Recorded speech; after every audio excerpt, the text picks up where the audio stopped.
futuro es nuestra gente. Y queda claro que los que saben, saben que Adelca lo tiene todo.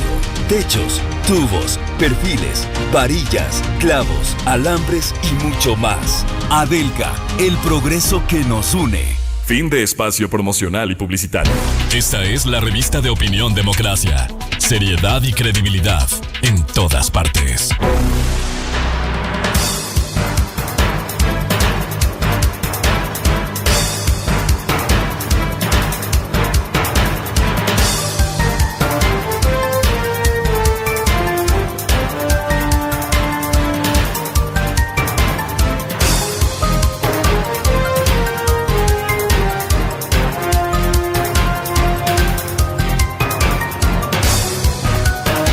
Buscando la verdad y abogando por la recuperación de la paz y la seguridad en el Ecuador, y la institucionalidad tan golpeada y que sigue amenazada, por ejemplo, la tarea que cumple la fiscal general, amenazada por un juicio político. Desesperados con la ayuda de los votos del Partido Social Cristiano y del bloque gobiernista de ADN, avanzan con el juicio político mientras la fiscal general ha continuado esta madrugada con sus argumentos, trabajando de día, de noche y a la madrugada. Miren lo que está sucediendo en el Ecuador. Tenemos previsto un diálogo con Arturo Torres del portal digital Código Vidrio, quien se encuentra en los Estados Unidos, y esperamos el contacto en los próximos minutos. Quisiera actualizar lo que el portal Primicias, esta es la fuente, actualiza hoy a las 6 de la mañana. Aproximadamente a las 3:30, la Fiscalía solicitó prisión preventiva para los procesados, con excepción del ex juez Ronald Guerrero, para quien pidió arresto domiciliario por ser adulto mayor, este ex juez. Además, se solicitó que las cuentas sean retenidas y la prohibición de enajenar bienes de todos los investigados, alrededor de 30, entre ellos el general Pablo Ramírez, el presidente del Consejo de la Judicatura, el órgano administrativo y disciplinario. Imagínense, órgano administrativo y disciplinario embarrado en esta presunta corrupción, con cientos de pruebas de chats, de dinero, pruebas documentales, pruebas testimoniales. Dice el portal Primicias, cuando ya son las 6 de la mañana, la audiencia continúa con las exposiciones de los abogados de los procesados, quienes rebaten el pedido de la fiscal Salazar. Y recuerda que hasta la 1:15, al cierre de esta nota, la fiscal Diana Salazar continuaba con la lectura de los chats encontrados en el teléfono de Leandro Norero, este narcotraficante que fuera asesinado en la cárcel de Cotopaxi, de la Tacunga. Código Vidrio relata precisamente a propósito del caso Metástasis, que bien refleja ese nombre, ¿no? Metástasis. Se podría añadir en medio de esta cleptocracia que vive el Ecuador.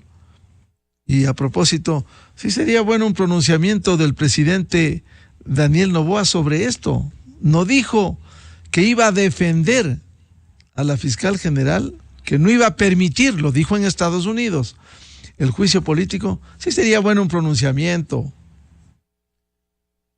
El estilo de gobierno hay que respetarlo, la poca intervención hay que respetarlo, pero hay casos como este tan evidente que genera noticia internacional, que fue abordado anoche en CNN.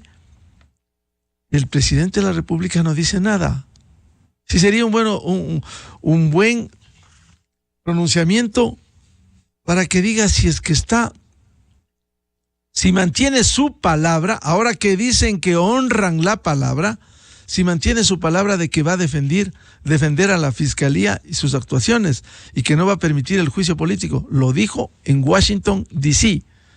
Ahora sería bueno que diga lo contrario. No, me equivoqué en Washington y yo ya no respaldo eso, y es parte del acuerdo de gobernabilidad. Bien, estamos en contacto con Arturo Torres de Portal Digital Código Vidrio, nos atiende desde los Estados Unidos. A propósito, quiero empezar resaltando un hecho.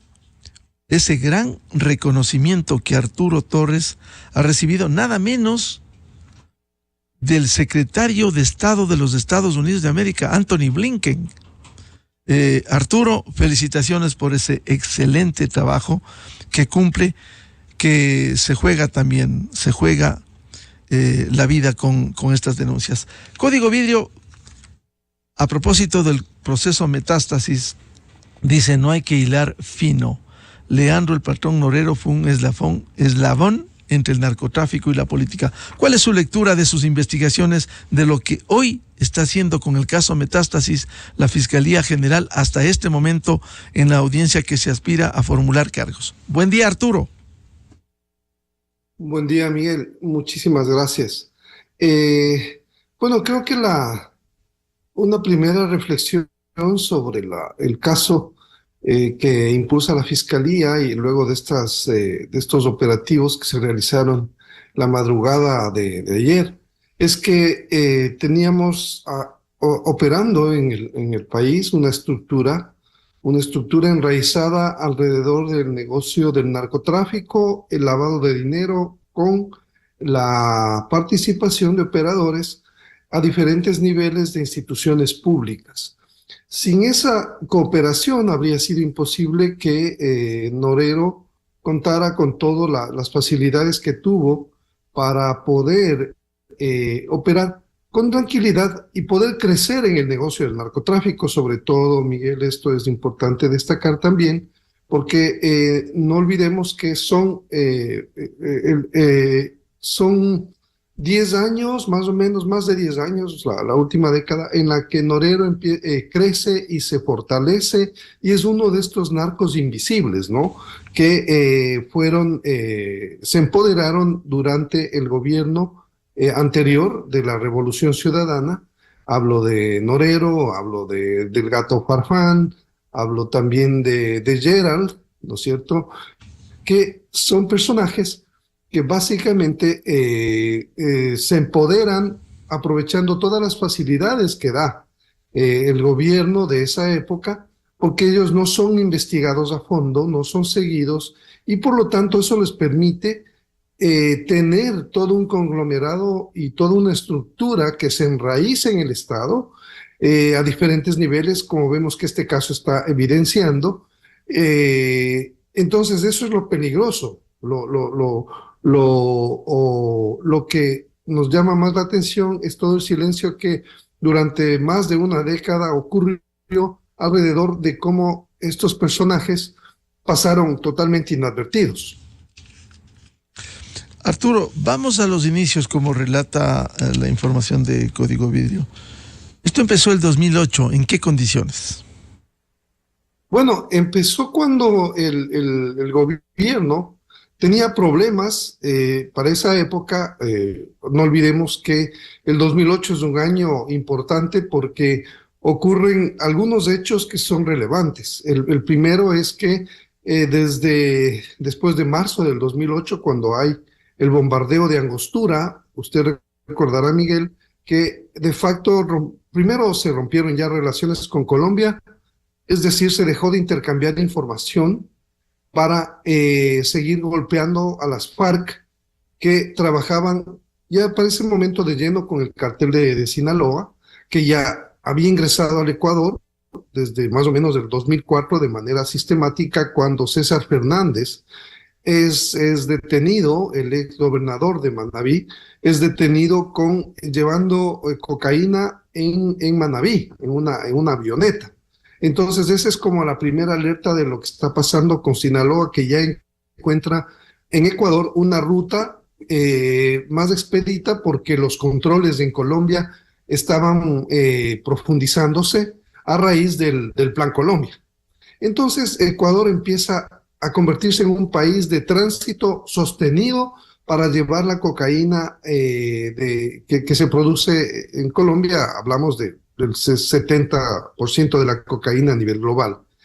2004, luego el 2008, cuando ocurre el bombardeo de Angostura, las FARC encuentran ya todas las facilidades con todas sus redes logísticas para empezar a seguir traficando llevando cocaína a través de Ecuador y todas sus redes, porque no solamente dejaron de ser seguidas por y no se pudo intercambiar información realmente potente que permita seguir golpeando, porque hasta ese momento habían golpes contundentes a las FARC y a todas las organizaciones que trabajaban también vinculadas al terrorismo y al narcotráfico. Entonces, se desmantelan los sistemas de inteligencia, se cambian los sistemas de inteligencia, la cooperación con Estados Unidos termina de facto, realmente la cooperación y el intercambio, porque empieza a haber una serie de decisiones del gobierno de esa época hostiles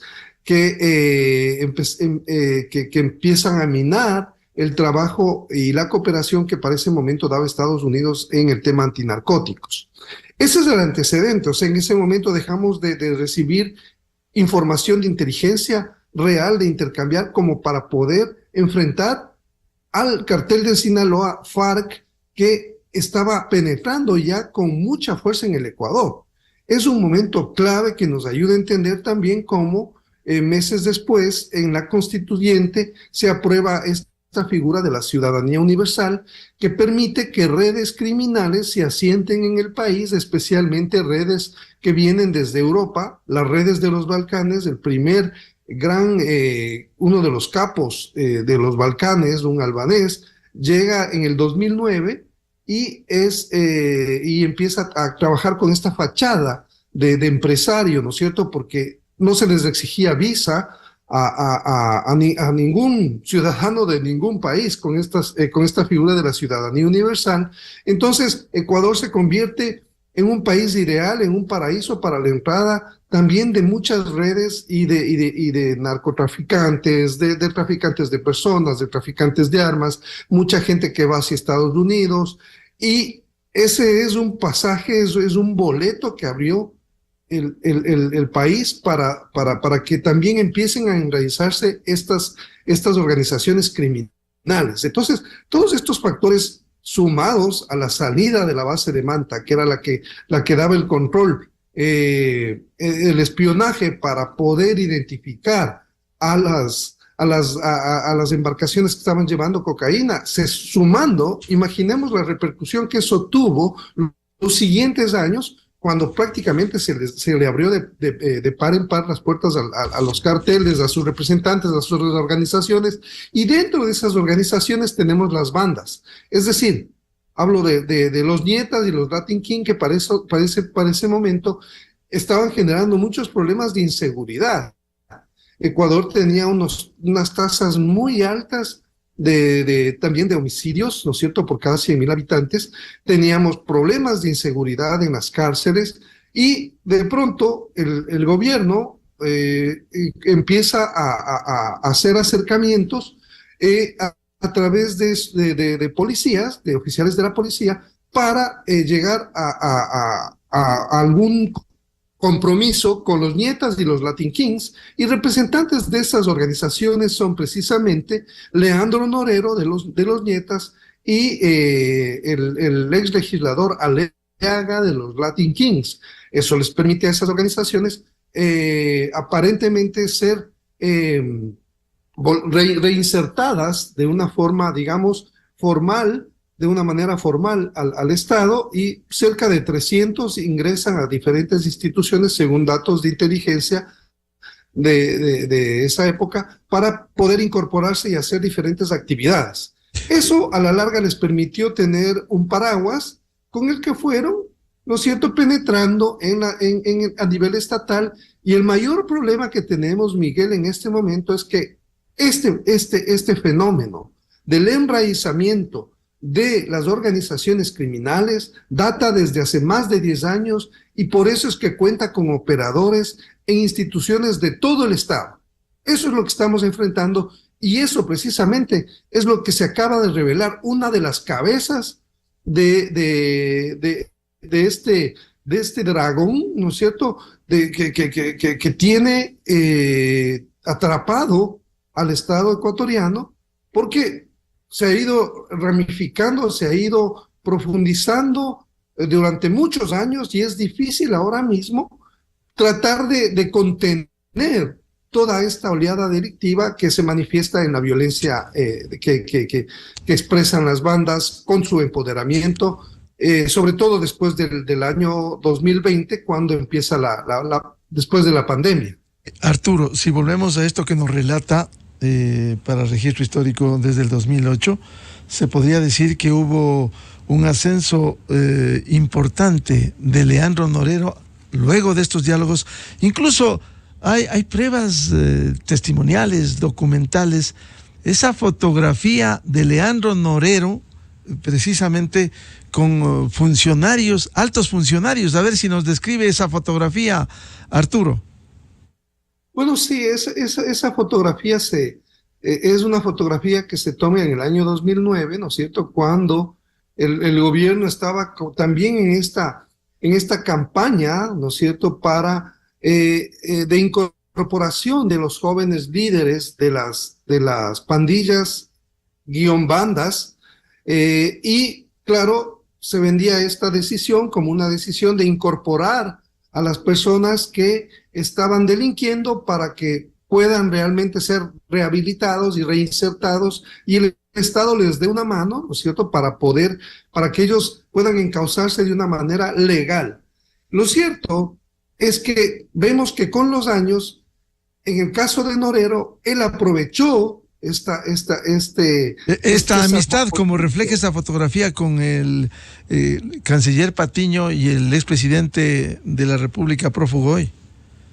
Claro, así es. Entonces, básicamente lo que estamos viendo es que hay un proceso en el cual Norero logra acercarse, el gobierno se acerca para encontrar una pacificación con las pandillas, y vemos que efectivamente los siguientes años se pacifica de alguna forma el problema de las pandillas, pero ellos lo que hacen es penetrar el Estado y aprovechar todas las ventajas que tienen para ir apoderándose y ir conociendo cómo funciona el Estado y ir generando más operadores, porque como digo, Miguel, el tema que la evolución, la ebullición de la violencia, la manifestación de la violencia después de la pandemia, no es un fenómeno que se dio de un día para el otro, sino que se vino enraizando en función de cómo las bandas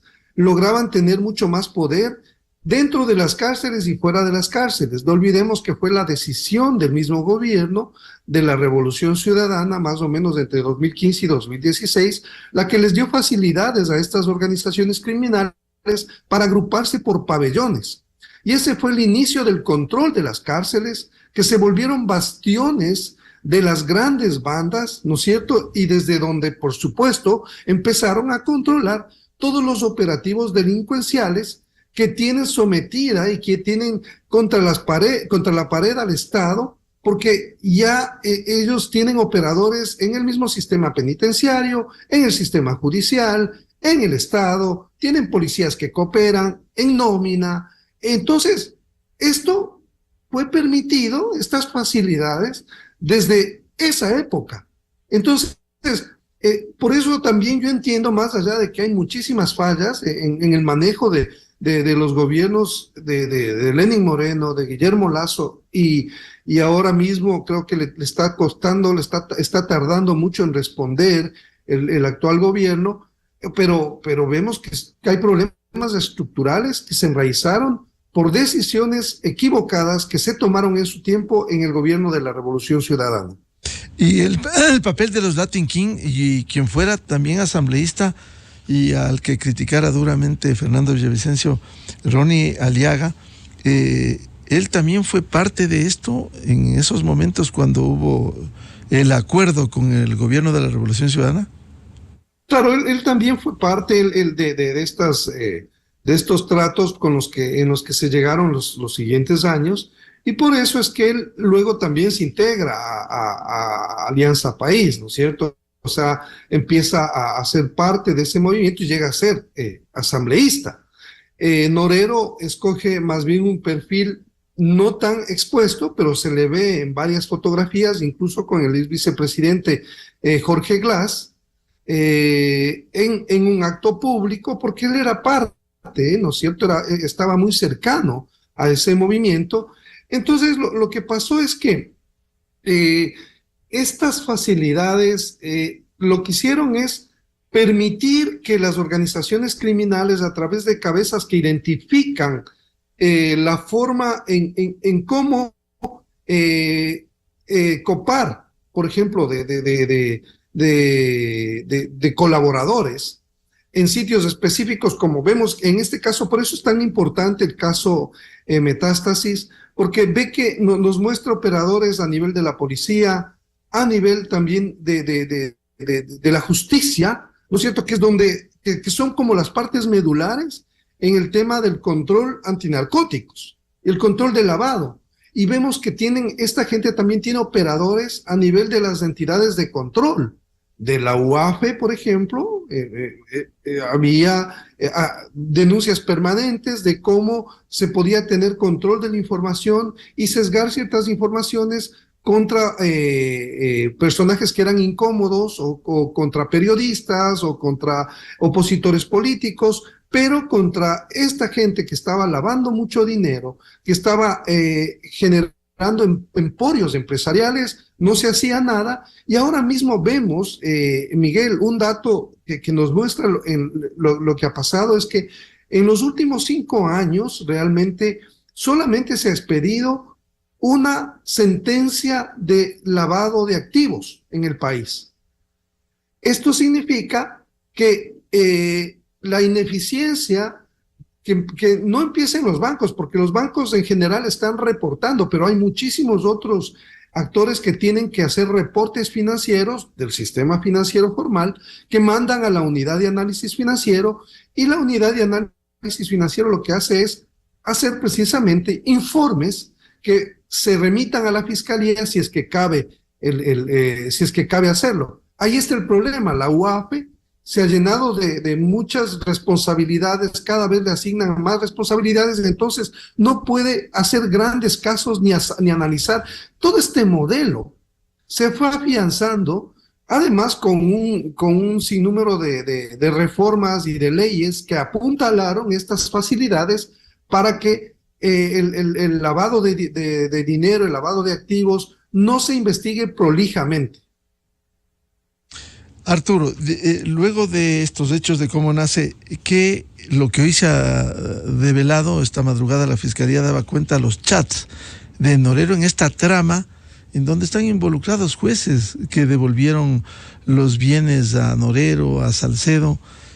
Es decir, que esta trama ha sido con jueces, con fiscales, con general de policía que fue director del sistema penitenciario.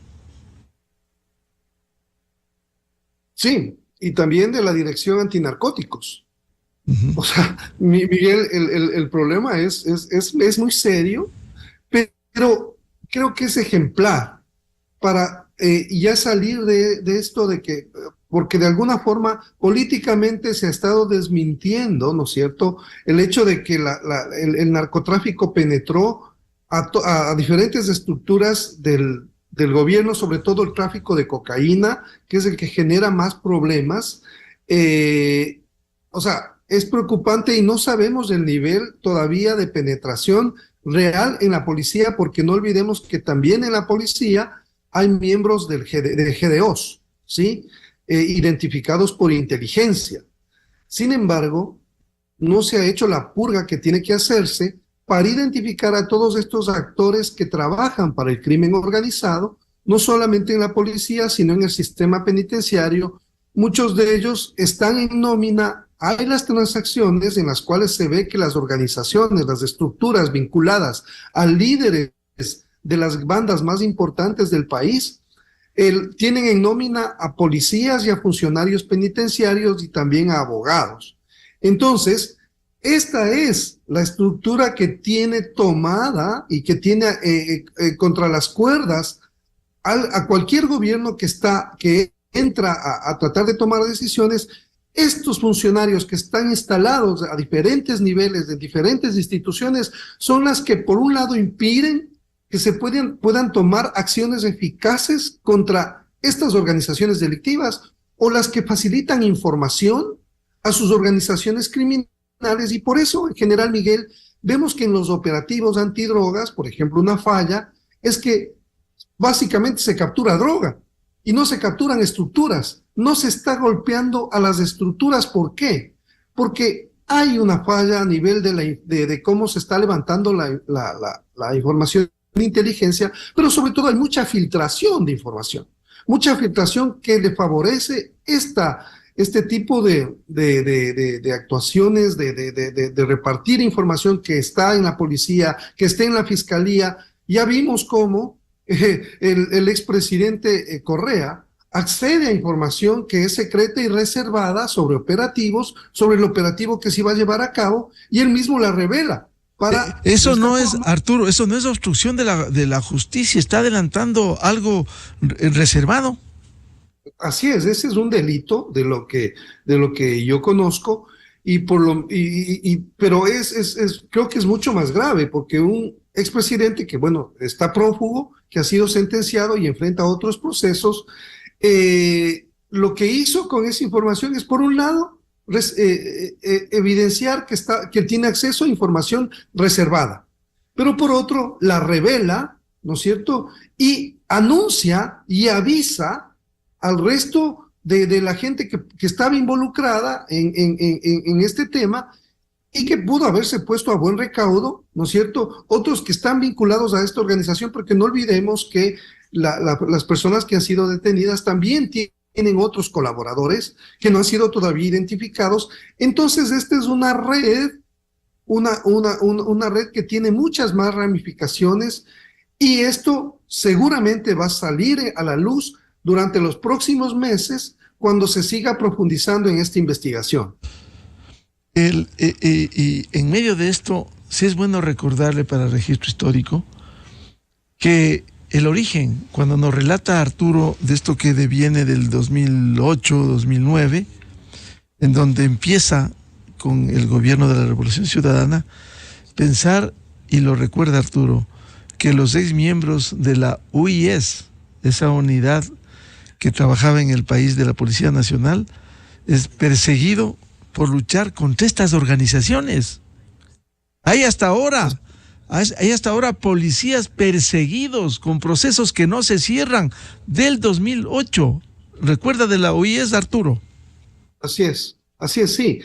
Creo que uno de los mayores daños que causó el gobierno de esa época fue precisamente desmantelar a la UIS cuando se enteraron que que descubrieron los nexos de miembros de Alianza País con las FARC y también con Sinaloa. O sea, porque no olvidemos el caso de Chauvin, ¿no es cierto?, de José Ignacio Chauvin, que era subsecretario de gobierno en la época cuando ocurre el bombardeo de Angostura, y él a su vez tenía relación con los hermanos Ostaiza, que luego fueron capturados precisamente en un operativo dirigido por la UIS en Esmeraldas, en el envío de 4 toneladas de cocaína hacia México.